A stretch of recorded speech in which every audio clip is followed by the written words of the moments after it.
Yesterday, we celebrated Independence Day, and it seems that we are one of the few remaining countries where we still have somewhat of a rule of law. We're going to show you guys here how France is moving against the people once again, how they're using the chaos to bring about their new world order. And then we're going to talk about how Biden and his crime family and the powers that be here in the United States are so desperate to control the narrative that even though the judge just ruled against them, colluding and working with censorship and social media companies, the Biden administration is going to be appealing that ruling from the judge. So let me show you guys what I'm talking about. So let's start off in France, where the National Assembly just adopted Article 3 of the Justice Bill, which authorizes the authorities to remotely activate the cameras and microphones of telephones or other connected devices without the knowledge of persons concerned. So without your knowledge, they are going to tap in. This was a 80 to 24 vote. And so overwhelming support to pass this. And you can see they're getting very desperate to control the narrative.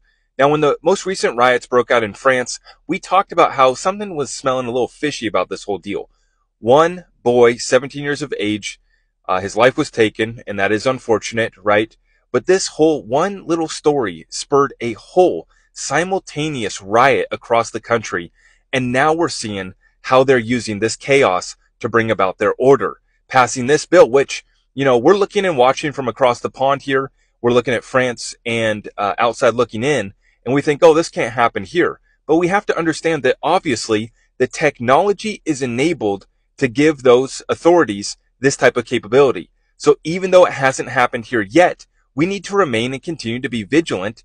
And as we bring it back to the United States, you can see that the collusion between the government and the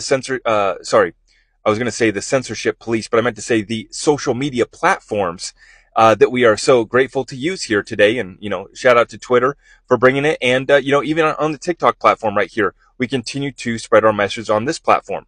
But the point being, guys, is that the White House program of colluding with the social media platforms to censor and shut down free speech was just ruled against by a judge. But it is not stopping the Biden administration from trying to appeal this ruling.